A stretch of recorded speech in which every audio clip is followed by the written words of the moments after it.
Now then, George Russell, not a future F1 world champion. Just bear with me, listen right to the end and then cast your judgment. So, young George went through familiar routes in karting, becoming champion in lots of different series from about 2010 to 2013 before making the step up into single-seaters in 2014. This is where he first came on my radar. He'd stepped up in 2014 to BRDC F4, a really cool British championship run by Jonathan Palmer, father of Jolyon, and his MSV company. Now, at the time, George was racing with a driver I was managing, a guy called Struan Moore. Struan's gone off and done other forms of racing since. He did F3 in Japan. He did racing at the likes of Fuji and Motegi, some really awesome tracks. He's done Blancpain with Garage 59 in a McLaren.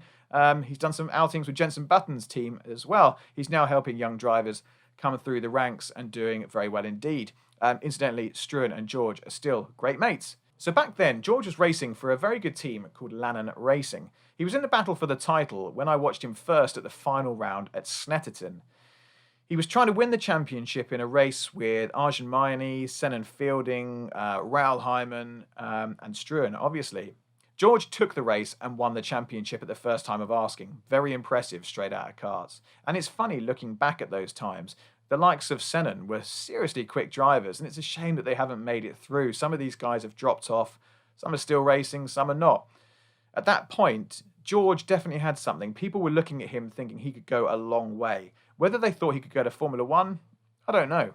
During his year in F4, he dovetailed that commitment with part of a season in Formula Renault 2.0 Alps Championship. He picked up a few podiums and won in Jerez during a Formula Renault Euro Cup for a one-off gig.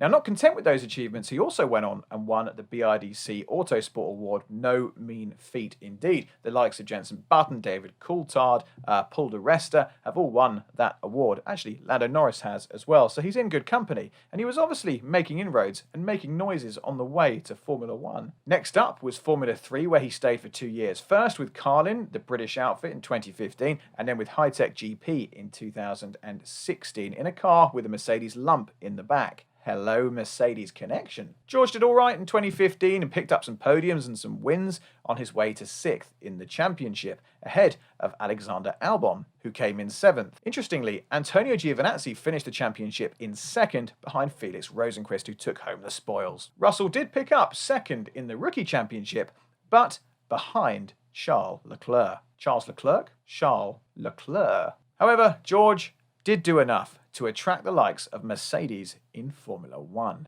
In 2016 in Formula 3, he lost out to Lance Stroll, who won the championship by an absolute mile. He destroyed the field. He won it at a canter by over 100 points. Second was Maximilian Günther. George was third. Nick Cassidy, the new EVR Formula E driver, who I rate very highly, came in 4th. Other notable names included the late Antoine Hubert, God rest his soul, and Callum Ilott. Now, these 2 years were good for George, but not great.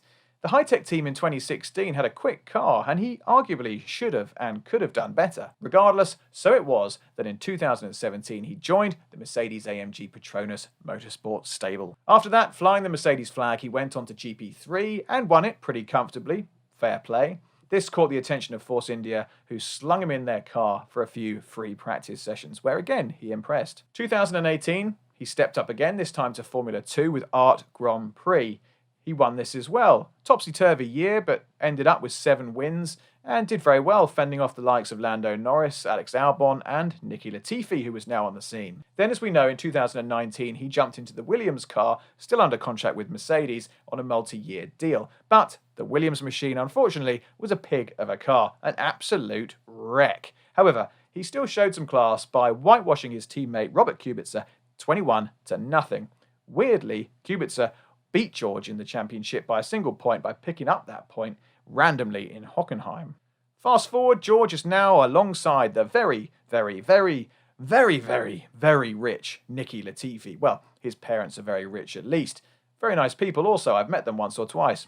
Can't say a bad word against them. Then we all had some good news when it was announced that George would be back at Williams in 2021, despite the rumours on social media about Sergio Perez hopping into his seat and displacing him. Good news all round. So how good is George Russell? He's beat many of the current grid in junior categories, but not all of them.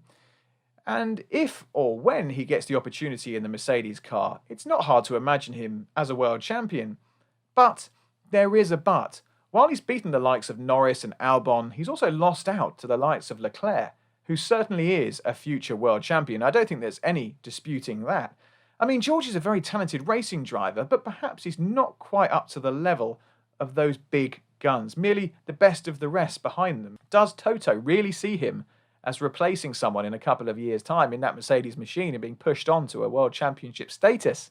Will Toto even be there in a couple of years' time to put his ample muscle behind George? Debatable. But what do you think? A future world champion, maybe multiple world champion, or destined to always be the bridesmaid and never the bride? Leave your comments below. If you like this video, please give it a thumbs up and a sub, and we'll catch you in the next one.